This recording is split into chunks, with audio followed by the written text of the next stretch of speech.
الحمد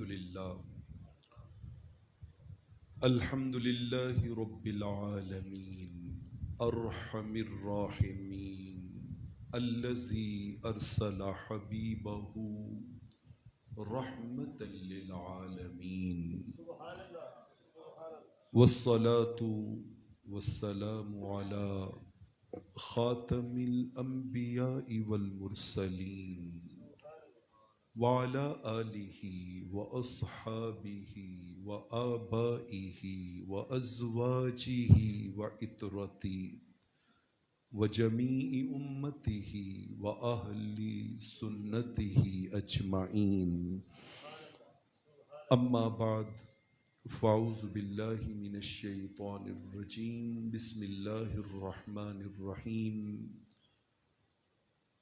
لقد رضي الله عن المؤمنين إذ يبايعونك تحت الشجرة صدق الله مولانا العظيم إن الله وملائكته يصلون على النبي يا أيها الذين آمنوا صلوا عليه وسلموا تسليما الصلاة والسلام عليك يا سيدي يا رسول الله وعلى آلك وأصحابك يا حبيب الله الصلاة والسلام عليك يا سيدي يا رحمة للعالمين وعلى آلك وأصحابك يا شفيع المذنبين.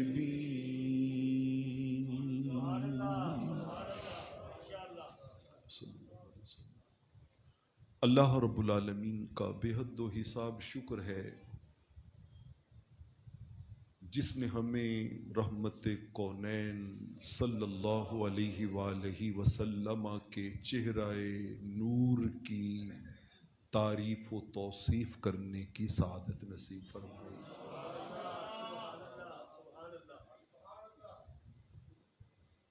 ابھی حادثہ پڑھ رہے تھے جس کی قسمیں میرا رب کھاتا ہے، تو مجھے قرآن مجید کے وہ 7 مقامات یاد آ رہے تھے جہاں پر اللہ جل مجدہ نے یار کے چہرے کی بات کی ہے. وجہک وجہک وجہک، محبوب تیرا چہرہ تیرا چہرہ تیرا چہرہ. اور پھر اس مقام پہ تو آ کے محبت اور پیار کی حد کر دی. فرمایا محبوب ہر کوئی ہمیں تکتا ہے، فَإِنَّكَ بِآيُنِنَا، اور ہم ہر لمحے تیرا چہرہ تکتے ہیں.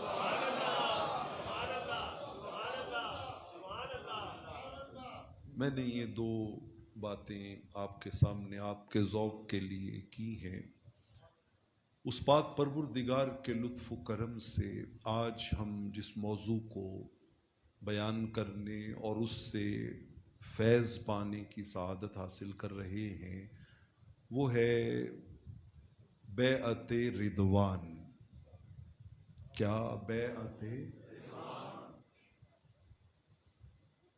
قرآن مجید فرقان حمید میں اللہ جل شانہ نے پوری سورہ مبارکہ اس بیعت رضوان اور اس سے جڑے ہوئے واقعات کو بیان کرنے کے لیے نازل فرمائی. اور اس کے لیے حضور علیہ الصلاۃ والسلام کا یہ جملہ بھی ہمیں قرآن صحیح بخاری میں ملتا ہے. آقا علیہ الصلاۃ والسلام نے فرمایا لہی احب الی مما طلعت علیہ الشمس. فرمایا اس کائنات میں جہاں جہاں سورج کی کرنیں پڑتی ہیں اس ہر شے سے یہ سورہ مبارکہ مجھے سب سے زیادہ محبوب ہے. تو ہمارا موضوع سخن کیا ہے؟ بیعت رضوان.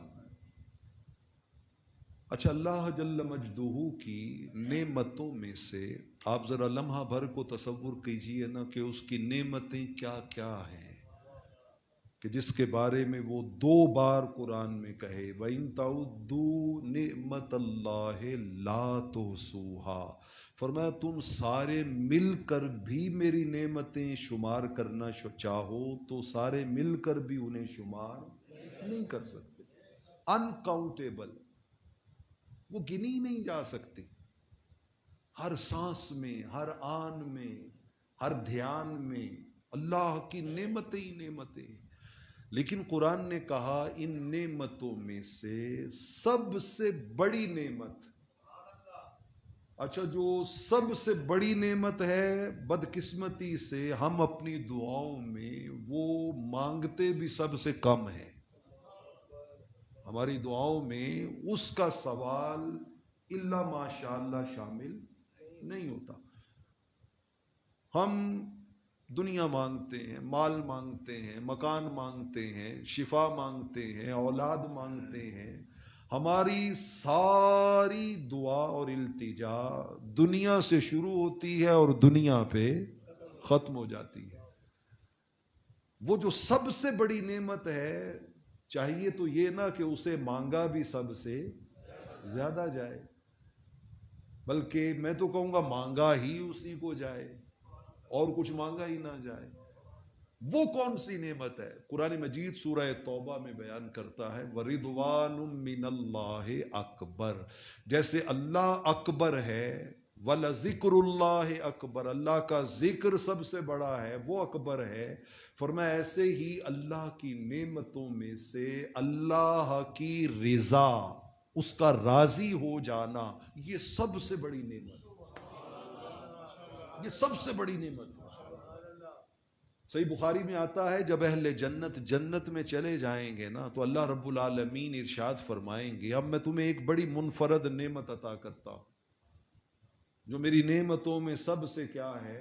بڑی نعمت ہے. تو جنتی حیرت میں پڑ جائیں گے. وہ کہیں گے یا اللہ تو نے ہمارے چہرے 14ویں رات کے چاند سے بھی زیادہ روشن بنا دیے، تو نے ہمیں رضوان عطا کیے، حوران بہشتی عطا کی، دودھ اور شہد کی نہریں عطا کی، محلات عطا کیے، حوریں عطا کی، اور تو اور ہم جو خواہش کرتے ہیں وہ خواہش کیا ہو جاتی ہے؟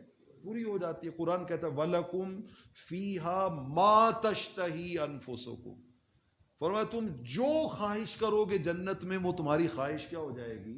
پوری ہو جائے گی، وہ پوری ہو جائے گی. میرے استاد گرامی کہا کرتے تھے کہ میں جب ایک مرتبہ امریکہ میں تبلیغی دورے پہ گیا تو وہاں پہ خطاب کے بعد سوال و جواب کا سیشن تھا. جیسی ہم تربیت کریں گے اس کے نتائج بھی ویسے نکلیں گے، اس کے نتائج بھی ویسے نکلیں گے. تو اگر تربیت اچھی ہوگی تو پھر خواہشیں بھی کیا ہوں گی؟ اچھی ہوں گی. اور اگر تربیت کا فقدان ہوگا تو پھر خواہشوں میں بھی اس طرح کی کمی کجی کوتاہی ہوگی. ان کا سوال جواب کے سیشن میں ایک جوان اٹھا، اس نے کہا کہ آپ کہتے ہیں جنت میں جو خواہش کرو گے ملے گا، تو میری خواہش ہے مجھے وہ جنت میں ملے گی. انہوں نے کہا بیٹا کیا ہے تمہاری خواہش؟ ان کا مجھے جنت میں مائیکل جیکسن ملے گا، مائیکل جیکسن ملے گا. اب آپ ذرا سوچیے نا کہ جنت مائیکل جیکسن کو پانے کی جگہ ہے یا حضرت حسان کا میٹھا کلام سننے کی جگہ ہے. تو یہ تربیت کا فقدان ہے، تربیت کا فقدان ہے. تو جنتی عرض کریں گے باری تعالیٰ تو نے ہر نعمت عطا کی ہے، اب کون سی نعمت بچ گئی ہے؟ تو اللہ رب العالمین فرمائیں گے کہ اب میری نعمت جو سب سے بڑی ہے وہ تمہیں دینے لگا ہوں. اور وہ کیا؟ فرمایا اب نعمت یہ ہے کہ اے جنتیو آج کے بعد میں ہمیشہ کے لیے تم سے راضی ہو گیا. تو رضائے الہی، کیا رضائے الہی، یہ سب سے بڑی نعمت ہے. اور میں جس موضوع کو بیان کرنے جا رہا ہوں بیعت رضوان، 6 ہجری، حدیبیہ کا مقام، درخت کا سایہ، رحمت کونین کے نوری نوری ہاتھ، اور اس پہ ہاتھ رکھ کے صحابہ کا بیعت کرنا۔ معروف واقعہ ہے، ہمارے بچے پرائمری سے پڑھتے پڑھتے ایم اے تک پڑھتے رہتے ہیں، اس کا دائرہ ایکسٹینڈ ہوتا رہتا ہے، صلح حدیبیہ، بیعت رضوان۔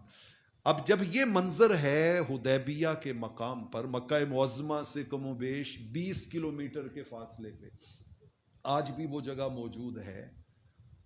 اب آپ اندازہ کیجئے کہ یہ منظر اللہ رب العالمین کو کتنا پسند آیا ہے کہ وہ جو سب سے بڑی نعمت تھی، اس منظر کا نام اسی نعمت پہ رکھا، بیعت رضوان۔ یعنی جنہوں نے حضور کے ہاتھ پر بیعت کی، ابھی وہ بیعت کر کے فارغ نہیں ہوئے، ابھی بیعت کر رہے ہیں کہ میدان حدیبیہ میں رب کا یہ پیغام اتر آیا، لقد رضی اللہ عن المؤمنین اذ یبایعونک تحت الشجرہ۔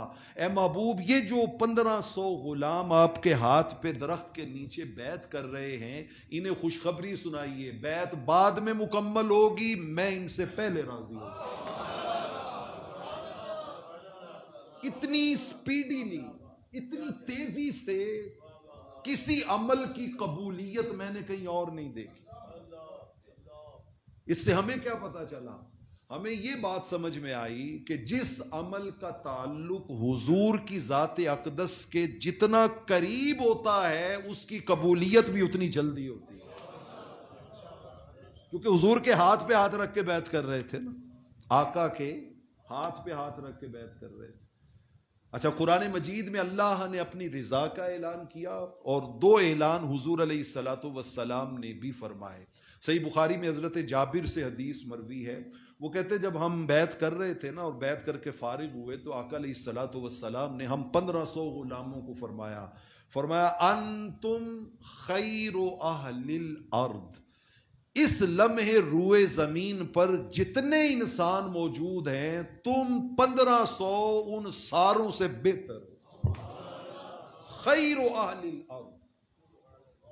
اچھا، مختلف ٹائٹل ہیں تاریخ اسلام میں۔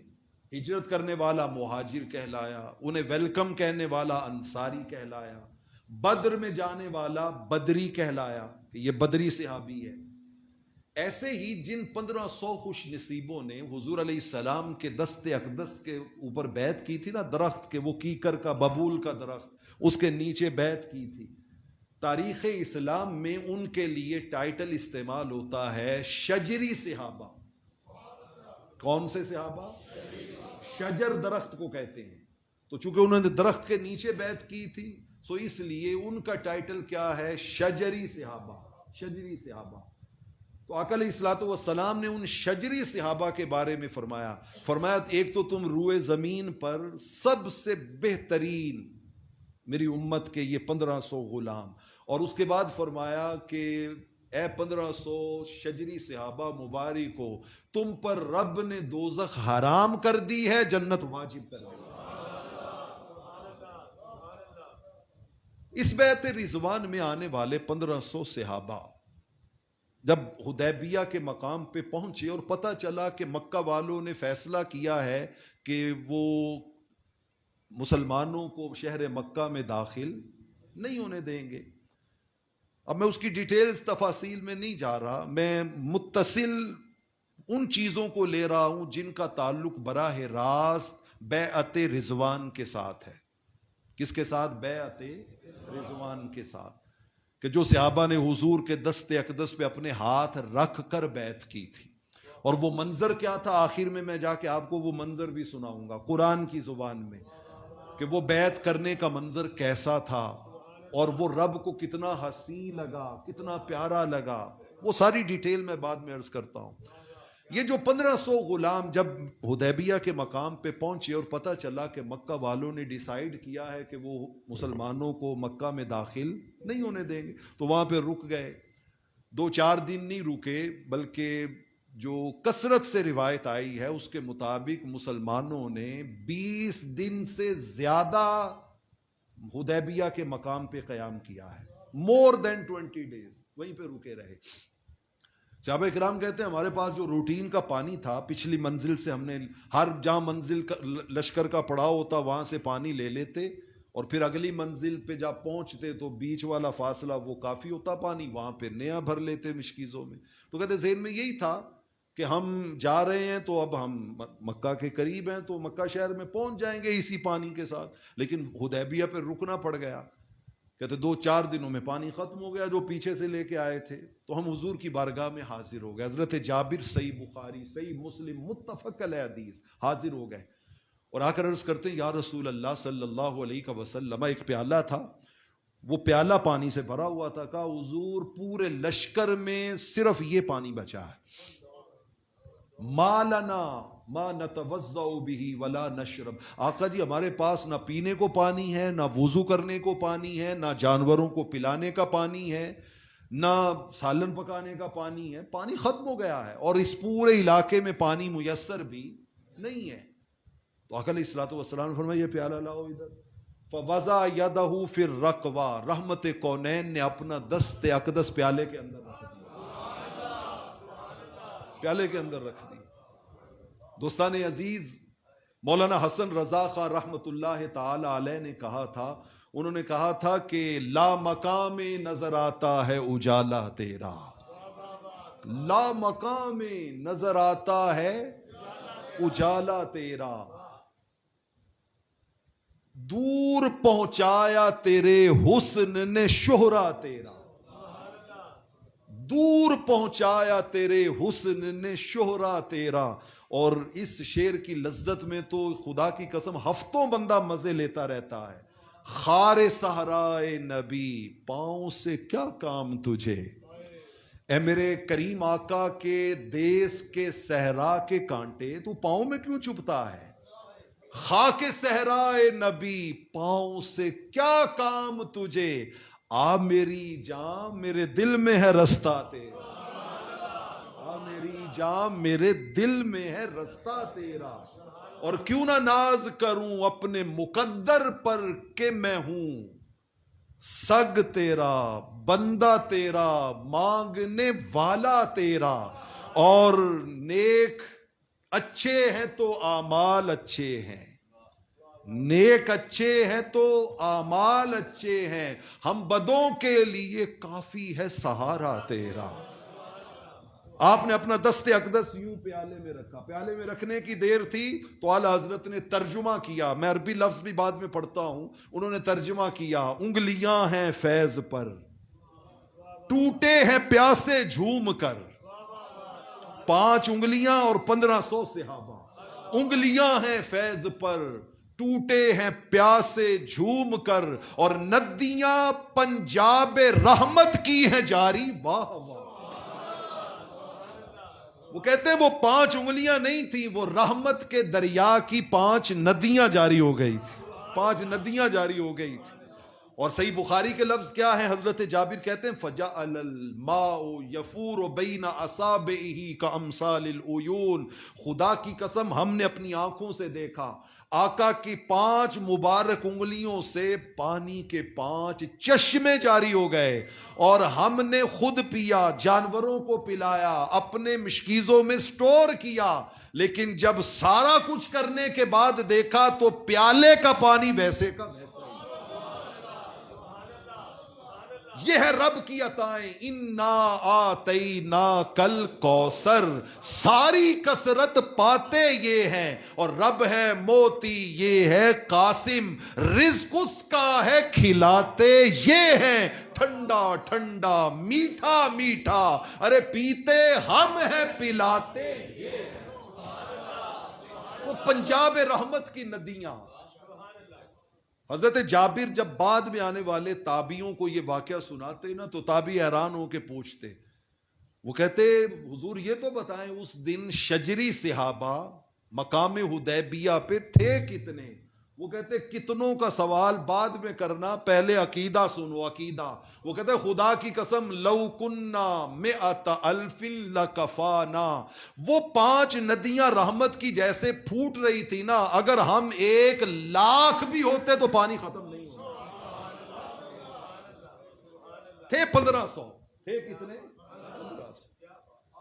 بابا یہ تو 1500 یا لاکھ کی کہانی ہے. بروز قیامت اربوں غلام حوض کوثر سے سیراب نہیں ہوگے. حوض کوثر سے سیراب نہیں ہوگے. رب ذوالجلال نے ان کو خزانوں کی کمی کوئی نہیں دی ہے. کمی کوئی نہیں دی ہے.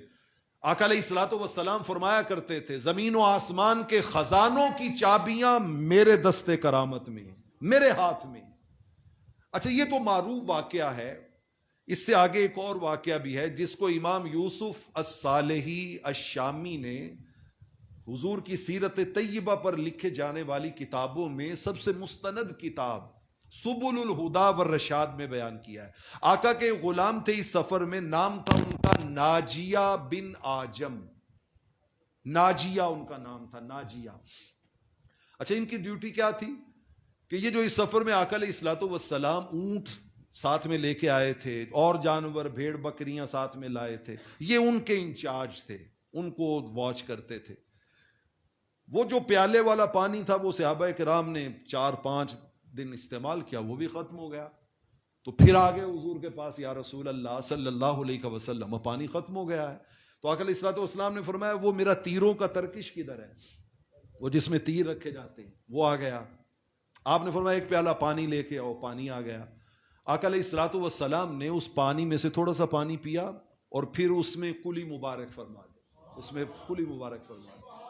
ہم جس دور میں رہ رہے ہیں وباؤں کے خوف میں, بلاؤں کے خوف میں, ہم تو اس دور میں آ گئے ہیں کہ جس دور میں بلا وبا کے خوف نے ہمیں جکڑ رکھا ہے کہ باپ بیٹے سے منہ چھپائے پھرتا ہے, بیٹا باپ سے منہ چھپائے پھرتا ہے. یہ اس دور کی کہانی ہے جس دور میں رحمت کونین نے فرمایا تھا, فرمایا جس چیز کی شفا کسی دوائی میں نہ ہو رب نے اس کی شفا مومن کے جھوٹے میں رکھی ہے. فی سور المؤمن شفاء. یہ اس دور کی کہانی ہے جب سیدنا علی شیر خدا رضی اللہ تعالی عنہ کی آنکھیں سویلنگ کے باعث کھل نہ سکتی ہوں اور آقا علیہ الصلوۃ والسلام بولا کہ لعاب دہن اس پہ لگائیں. حضرت علی کہیں اس کے بعد میری آنکھوں کو کبھی کوئی بیماری ہوئی نہیں. یہ شفاؤں کے زمانے تھے. وَإِذَا مَرِضْتُ فَهُوَ يَشْفِينِ. وبا بھیجنے والا بھی خدا ہے اور شفا دینے والا بھی خدا ہے. وہ چاہے تو 10 لاکھ فیس لینے والے ڈاکٹر کے علاج میں شفا نہ رکھے اور وہ چاہے تو کسی درویش کے ایک پھونک مارنے میں وہ شفا رکھے. وہ علی کل شیء قدیر ہے. آقا علیہ الصلوۃ والسلام نے وہ پانی کا پیالہ اس کو دیا, حضرت ناجیہ کو, اور ساتھ میں تیر دیا. فرمایا یہاں پہ وہ جو اندھا کنواں ہے نا, سوکھ گیا, خشک ہو گیا. حدیبیہ نام ہی کنویں کا تھا. آپ نے فرمایا جاؤ یہ نیچے اتر کے نا تمہیں اوپر سے وہ نیچے اتار دیں گے رسہ باندھ کے, تو نیچے جاؤ, جا کے اس کے اندر میرا یہ تیر گاڑ دینا اور یہ پیالے کا پانی اس میں گرا دینا. حضرت ناجیہ بن آجم رضی اللہ تعالیٰ عنہ کہتے ہیں مجھے میرے ساتھیوں نے نیچے لٹکایا, میں کنویں میں اترا نیچے, میں نے حضور کا تیر گاڑ دیا, پانی اس کے اوپر گرایا. کہتے پانی گرانے کی دیر تھی کہ اس کے اندر سے یوں پانی کا چشمہ پھوٹا, یوں چشمہ پھوٹا کہ میں نے اوپر والوں سے کہا جلدی نکالو مجھے, میں کہیں ڈوب ہی نہ جاؤں اس میں. کہتے ہیں انہوں نے مجھے باہر کھینچا, پانی کا لیول اوپر آتا گیا. کہتے ہیں 20 دن تک خدا کی قسم ہم نے کنویں میں ڈول لٹکا کے پانی نہیں نکالا. جس کو ضرورت ہوتی کناروں تک پانی لبا لب بھرا تھا, یوں بدل ڈال کے اس میں سے پانی نکال لیتا تھا. یہ ہے بیت رضوان, یہ ہے بیت رضوان. مذاکرات چل رہے ہیں. رحمت کونین نے حضرت سیدنا عثمان غنی رضی اللہ تعالیٰ عنہ کو بھیجا ہے سفیر بنا کے. افواہ پھیلتی ہے معاذ اللہ شہید ہو گئے. رحمت کونین اس کے نتیجے میں صحابہ سے بیعت لیتے ہیں کہ اب ہم اپنے ساتھی کا بدلہ لیے بغیر واپس نہیں جائیں گے. بعض ذہنوں میں خیال آتے ہیں کہ رحمت کونین کے نالج میں ہوتا کہ عثمان کو کچھ نہیں ہوا تو پھر بیعت کیوں لیتے, بیعت رضوان کس لیے کرتے. سادہ سا جواب ہے, بڑا سادہ سا جواب ہے. او بابا معلوم تھا ہی تو آپ نے فرمایا عثمان یہاں نہیں ہے, اس کی طرف سے بیعت میں کر رہا ہوں. آقا علیہ الصلوۃ والسلام نے اپنے ہاتھ میں دے کے کہا یا اللہ میرا عثمان ادھر نہیں ہے، اس کی طرف سے بیعت میں کرتا ہوں۔ وہ اور مقاصد تھے آقا علیہ الصلوۃ والسلام بیعت لے رہے ہیں۔ اچھا، بیعت کا بڑا سہانا منظر ہے، بڑا عجیب منظر ہے، لیکن اس منظر کو میں یہاں روک کے آپ کو لے کے جانا چاہتا ہوں۔ مدینہ طیبہ سے کوئی 60 کلومیٹر کے فاصلے پر ایک شہر ہے ربضہ۔ کون سا شہر ہے؟ ربضہ۔ اور کتاب ہے امام بخاری کی الادب المفرد، وفد ہے تابعین کا، حضرت عبد الرحمن حدیث کے راوی ہیں۔ کہتے ہیں ہم ربضہ سے چند جوان آپس میں ساتھی سیر سپاٹے کے لیے گھوم پھر رہے تھے تو ربضہ آ گیا، ہم وہاں سے گزرے تو ہم نے وہاں کے لوگوں سے پوچھا یار یہ ربضہ میں کوئی صحابی بھی رہتا ہے؟ انہوں نے کہا ہاں، یہاں پہ حضور کے ایک بہت ہی جلیل القدر صحابی ہیں، نام ہے ان کا سلمہ، حضرت سلمہ بن اکوع رضی اللہ تعالیٰ عنہ۔ انہوں نے کہا یہ تو بہت اچھا ہو گیا یار، چلیں گزرتے ان سے بھی ملاقات کا شرف مل جائے گا۔ کہتے ہم حضرت سلمہ کا پتہ پوچھ کے ان کی رہائش گاہ پہ پہنچ گئے۔ ہم انتظار گاہ میں بیٹھے ہیں تو حضرت سلمہ بن اکوع رضی اللہ تعالیٰ عنہ تشریف لائے، آپ نے اوپر چادر اوڑھ رکھی ہے، آ کے بیٹھ گئے۔ تعارف ہوا تو آپ فرمانے لگے میں تمہیں اپنا سب سے بڑا تعارف بتاؤں کہ میرا سب سے بڑا تعارف کیا ہے؟ ان کا حضور فرمائیں۔ کہتے انہوں نے اوپر سے چادر ہٹائی، اندر سے اپنے دونوں ہاتھ نکالے اور نکال کے کہا انہیں غور سے تک لو، یہ وہ ہاتھ ہیں جنہوں نے 6 ہجری میں حدیبیہ کے مقام پر رحمت کونین کے ہاتھوں کو مس کر کے وہ بیعت کی تھی جسے قرآن بیعت رضوان کہتا ہے۔ حضرت عبد الرحمن کہتے ہیں یہ سننا تھا کہ ہمارے جذبات کنٹرول میں نہ رہے، فقمنا الیہ فقبلناہا، کہتے ہیں خدا کی قسم ہم دیوانوں کی طرح اٹھ کے لپکے ان کی طرف اور ان کے ہاتھوں کو پکڑ کے ہم نے چوم کے اپنے دل کی حسرتیں پوری کی کہ یار حضور کے ہاتھ نہیں چوم سکے تو چلو آج یہی نصیب کافی ہے کہ ان ہاتھوں کو چوم لیتے ہیں جنہوں نے مصطفیٰ کے ہاتھوں کو مس کیا ہوا۔ یہ حضرت سلمہ بن اکوع۔ اب ذرا پلٹیے صحیح مسلم کی طرف کہ بیعت کا منظر کیا تھا۔ حضرت سلمہ بن اکوع کہتے آقا علیہ السلام یوں اپنا دست اقدس ایک نیچے رکھتے، 10 صحابہ کو بلاتے، وہ آ کے یوں اوپر رکھتے جاتے اور پھر حضور اپنا دایاں ہاتھ یوں اوپر رکھ دیتے۔ یہ منظر ہوتا۔ دوستان عزیز، میں تو یہ منظر بناؤں تو دل کے جذبات ہلچل مچ جاتی ہے۔ ذرا آپ سوچئے کہ جنہوں نے یہ منظر دیکھا اس میں شریک ہوئے، چلے میں ان کی بات نہیں کرتا، میں رب ذوالجلال کی بات کرتا ہوں، یار کے غلاموں کو یار سے عہد وفا کرتے ہوئے تک کہ رب نے کیا کہا، اسی سورہ فتح کی آیت نمبر 10 رب ذوالجلال نے کہا او شجری صحابہ، او درخت کے نیچے میرے یار کے دست اقدس پہ بیعت کرنے والوں، ان الذین یبایعونک انما یبایعون اللہ، یاد رکھنا قیامت تک آنے والے انہوں نے دست مصطفیٰ پہ بیعت نہیں کی ہے، انہوں نے دست خدا پہ بیعت کی ہے۔ اب ذرا میں نوجوان ذہنوں پہ ہلکی سی پیار سے دستک دینا چاہتا ہوں کہ بیٹا کبھی آپ نے سوچا کہ لوگ جب حضور کے عشق و محبت کی خیرات سے محروم ہوتے ہیں تو شیطان کیا آرگومنٹ ذہن میں ڈالتا ہے؟ وہ کہتا ہے جی نبی کو اللہ سے ملا دیا، کہاں خدا کہاں نبی، نبی کو او بابا تم کہتے ہو نبی کو خدا سے ملا دینا شرک ہے، میرا سادہ سا سوال ہے، قرآن میں الحمد سے لے کے والناس تک خدا نے یار کو خود سے جدا کہاں کیا ہے؟ ہم ملائیں تو تب جب خدا نے جدا رکھا ہو، خدا نے جدا نہیں رکھا۔ پڑھیے قرآن، من یطع الرسول فقد اطاع اللہ، رسول کی اطاعت اللہ کی اطاعت۔ یبایعونک یبایعون اللہ، رسول کے ہاتھ پہ بیعت اللہ کی بیعت۔ پڑھیے قرآن، وما رمیت اذ رمیت ولکن اللہ رما، رسول کا کنکریاں پھینکنا، اللہ کا کنکریاں پھینکنا، چلتے چلتے سینکڑوں مقامات قرآن کے میں اس آیت پہ آ کے رک جاتا ہوں. فرمایا واللہ ورسولہ احق ان یردوا، اور رب کو ناراض کرنے والوں پریشان نہ ہو، مصطفیٰ کو راضی کر لو، سمجھو خدا راضی ہو رہا ہے. ملانا وہ ہے کہ آپ کہیں کہ جیسے خدا خالق ہے معاذ اللہ، نبی بھی خالق ہے. نہ، خدا خالق ہے، نبی مخلوق ہے. خدا معبود ہے، نبی عبد ہے.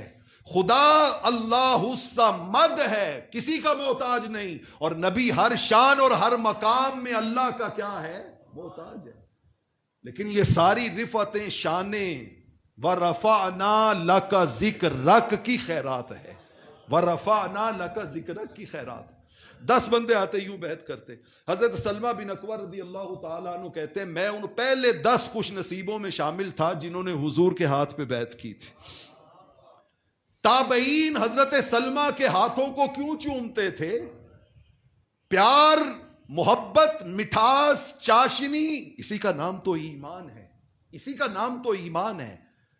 قرآن مجید فرقان حمید ایمان کی بات کرتے ہوئے جو کہتا ہے وہ تو اپنی جگہ، لیکن رحمت کونین صحیح بخاری میں وہ کیا ارشاد ہے؟ فرمایا اگر تم اپنے ماں باپ اولاد حتیٰ کہ اپنی جان سے بھی بڑھ کر مجھ سے پیار نہیں کرو گے تم مومن ہو ہی نہیں سکتے. ایمان حضور پہ فدا ہونے کا نام ہے، آقا پہ قربان ہونے کا نام ہے. ہر شے، تن من دھن حضور کے اوپر لٹا دینے کا نام ہے. اسی لیے تو صحابہ کرام نے مال آیا تو مال لٹا دیا، جان آئی جان نچاور کر دی، اولاد تھی اولاد. سیدنا صدیق اکبر نے کیا کہا تھا اپنے بیٹے کو جب وہ مسلمان ہوئے؟ تو انہوں نے کہا ابا جان میدان بدر میں کئی بار آپ میری تلوار کی زد میں آئے تھے، میں نے باپ سمجھ کے وار نہیں کیا. سیدنا صدیق اکبر نے تڑپ کے کہا بیٹا تو نے باپ سمجھ کے وار نہیں کیا، خدا کی قسم تو ایک بار میری تلوار کی زد میں آتا میں یار کا دشمن سمجھ کے تمہیں پار کر دے. ہمارے نزدیک ایمان اللہ اور اس کے رسول کی محبت کے سوا اور کچھ نہیں ہے، کچھ نہیں ہے. کہتے میں ان پہلے 10 خوش نصیبوں میں شامل تھا. میں بیعت کر کے سائڈ پہ ہو گیا. 10 آتے جا رہے ہیں، بیعت کرتے جا رہے ہیں. کہتے جب 750 نے بیعت کر لی نا اور درمیان آ گیا تو بیعت کرتے کرتے آقا علیہ الصلوۃ والسلام نے اچانک میری طرف نظر اٹھائی اور نظر اٹھا کے فرمایا سلمہ تم سائڈ پہ کھڑے ہو، تم نے بیعت نہیں کرنی، تم نے بیعت نہیں کرنی. کہتے میں نے عرض کی یا رسول اللہ صلی اللہ علیہ وسلم میں نے تو پہلے 10 بندوں میں شامل تھا، میں نے تو کر لی ہے. آقا علیہ الصلوۃ والسلام نے ایک جملہ بولا، خدا کی قسم جب میرا من کرے نا کہ گلشن ایمان میں بہار آئے، گلشن ایمان میں بہار آئے، جب میرا دل کرے نا کہ زمانے کی حدت و شدت میں حضور کے مبارک اور میٹھے بولوں کی لذت آئے تو میں یہ لفظ یاد کر لیتا ہوں. ایک لفظ بولا آپ نے جب حضرت سلمہ نے کہا حضور میں نے پہلے 10 میں کر لی تھی، آپ نے فرمایا وَأَيْضًا، کوئی بات نہیں سلمہ ایک باری اور سے، ایک باری اور سے. حضرت سلمہ کہتے ہیں میں اپنے نصیب پہ قربان جاؤں، میں بھاگا حضور کے ہاتھ پہ پھر بیعت کی. کہتے پھر میں سائڈ پہ جا کے کھڑا ہو گیا. پھر اگلے 750 باری آتے گئے. جب آخری 10 بندوں کا گروپ آیا نا تو پھر حضور نے مجھے دیکھا، وہ کہا سلمہ تم نے بیعت نہیں کرنی، تم نے بیعت نہیں کرنی. اے مکین گنبد خضرا بروز قیامت یہ گناہگار خطاکار سیاہکار میدان محشر میں جب ایک کونے پہ اپنے گناہوں کی تاریکیوں کے اندھیروں میں ڈوبے ہوئے کھڑے ہوں تو سیدہ سلمہ رضی اللہ تعالی عنہ پر ہونے والے اس کرم کا صدقہ ہم 3 بار تو بھیک نہیں مانگتے، ایک بار تو پوچھئے گا تم کیوں کھڑے ہو، تم کیوں کھڑے ہو، تم کیوں کھڑے ہو. کہتے جب آخری گروپ آیا تو آقا نے پھر دیکھا، کہا سلمہ تم نے بیعت نہیں کرنی. عرض کی آقا 2 بار کر چکا ہوں، ابتدا میں بھی سینٹر میں بھی. آپ نے پھر مسکرا کے کہا سلمہ کوئی گل نہیں، ایک باری اور صحیح. صحیح مسلم کی روایت ہے حضرت سلمہ بن اکوع رضی اللہ تعالی عنہ شجری 1500 صحابہ میں وہ خوش نصیب ہیں جن کے لیے لقد رضی اللہ عن المؤمنین کا اعلان ہوا. اس میں وہ خوش بخت ہیں جنہوں نے وہ عمل ایک بار نہیں کیا بلکہ حضور کے دست اقدس پہ 3 بار کیا، 3 بار کیا. یہ حضرت سلمہ بن اکوع رضی اللہ تعالیٰ عنہ کی کہانی ہے۔ اور دوستان عزیز، وقت ہو گیا، میں کہانی حضرت عروہ بن مسعود کی زبان پہ ختم کرنے جا رہا ہوں۔ ہمیں دین، بخاری کے ہم نام تو لیتے ہیں نا، لیکن اپنے مطلب کی خاطر۔ علامہ اقبال نے کہا تھا، خود بدلتے نہیں قرآن کو بدل دیتے ہیں، ہوئے کس درجہ بے توفیق فقیہان حرم۔ ہم اپنے دھندے کو چلانے کے لیے تعویل کے بہانے گھڑتے ہیں، تعویل کی ہم اپنے مطلب سے معانی اور مفاہیم اخذ کرتے ہیں۔ حضرت عروہ بن مسعود کی کہانی سنیے نا، صحیح بخاری، مسلم، ترمذی، نسائی، ابو داؤد، ابن ماجہ، کم و بیش ہر کتاب میں یہ روایت موجود ہے، ہر کتاب میں اتنی اتھینٹک روایت۔ صحیح بخاری میں جب آ گئی تو پیچھے کیا رہ گیا؟ حضرت عروہ بن مسعود اس وقت تک کافروں کی طرف سے تھے، جب آئے نا ڈیبیٹ، مذاکرات کرنے کے لیے آقا علیہ الصلوۃ والسلام سے، تو پلٹ کے واپس گئے تو جو انہوں نے نقشہ کھینچا ہے طویل حدیث ہے، میں اس میں سے صرف 2-4 لفظ سناتا ہوں۔ ان کا واللہ لقد وفدت علی الملوک، لقد وفدت علی ملوک مصر، ملوک حبشہ، لقد وفدت علی قیصر الروم، علی کسریٰ ایران۔ ان کا میرا کام ہی سفارت کرنا ہے، میں نے دنیا جہان کے بادشاہوں کے دربار دیکھے ہیں، میں نے مصر کے بادشاہ مقوقس کا دربار بھی دیکھا ہے، حبشہ کے بادشاہ نجاشی کا دربار بھی دیکھا ہے، میں نے روم کے بادشاہ قیصر روم کا دربار بھی دیکھا ہے، میں نے ایران کے بادشاہ کسریٰ ایران کا دربار بھی دیکھا ہے، لیکن مکہ والو، خدا کی عزت کی قسم، جیسا دربار مصطفیٰ کا تک کے آیا ہوں ایسا دربار کسی کا نہیں دیکھا۔ جس وقت تے خدمت میں ان کی بو بکر و عمر عثمان و علی، اس وقت رسول اکرم کے دربار کا عالم کیا ہوگا۔ ان کا عروہ کیا دیکھا تم نے؟ ان کا میں نے 1500 غلاموں کو دیکھا ہے، لمبی کہانی سنائی عشق کی، لیکن ایک جملہ اس میں سے، ان کا میں حیران ہو گیا، آقا تھوک مبارک لعاب دہن پھینکتے تھے، صحابہ اسے بھی زمین پہ نہیں گرنے دیتے تھے، ہتھیلیوں پہ اٹھا کے اپنے چہروں پہ من لیتے تھے۔ مت سوچیں کبھی زندگی میں کہ ہماری تھوک، اس میں تو جراثیم ہوتے ہیں، اس میں تو جرمز ہوتے ہیں، اس میں تو متعدی بیماریاں ہوتی ہیں۔ بابا یہ ان کے لعاب دہن کی بات ہو رہی ہے، خدا کی عزت کی قسم، کہ جس لعاب دہن میں رب نے شفائیں رکھی تھی، شفائیں رکھی تھی۔ انہوں نے کہا وہ کسی صورت بھی تم سے شکست نہیں کھا سکتے، جتنی محبت، جتنا پیار وہ اپنے آقا سے کرتے ہیں۔ اس سے ہمیں کیا بات سمجھ میں آئی کہ آج سے 15 صدیاں پہلے بھی عالم کفر اگر ڈرتا تھا تو وہ زیادہ نمازیں پڑھنے سے نہیں ڈرتا تھا، وہ مسلمانوں کے زیادہ باقی امور کو دیکھ کے نہیں ڈرتا تھا، وہ ڈرتا تھا تو صرف ایک بات سے کہ یہ غلام اپنے آقا سے جتنا پیار کرتے ہیں نا، بھلے وہ شخص ہو جس نے ساری زندگی نماز ہی نہ پڑھی ہو، جس کو قرآن پڑھنا بھی نہ آتا ہو، جس کو قرآن پڑھنے کے ناظرہ قرآن بھی نہ آتا ہو، لیکن اس کے کانوں میں آواز پڑے نا کہ راجپال نے حضور کی گستاخی کی ہے، راجپال نے حضور کی گستاخی کی ہے، تو وہ کمپرومائز نہیں کرتا، لوہاری سے چھری خرید کے راجپال کو انارکلی کے بازار میں جا کے ٹکڑے ٹکڑے کر کے کاٹ کے کہتا ہے کہ میں مومن و مسلمان سب کچھ برداشت کر سکتا ہوں، رحمت کونین کی گستاخی برداشت نہیں کرتا۔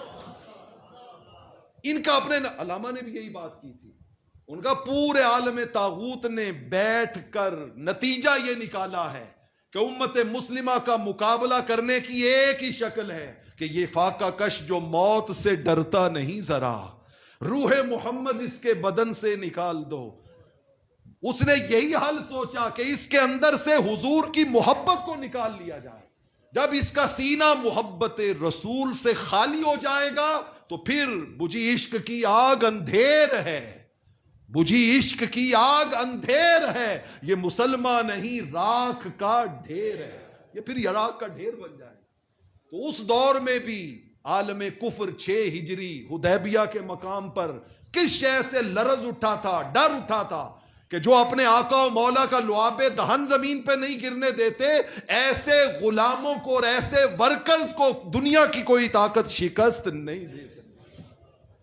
یہ تھا صحابہ کرام کا کریم آقا سے رشتہ، جس کے نتیجے میں رب نے کہا لقد رضی اللہ عن المؤمنین۔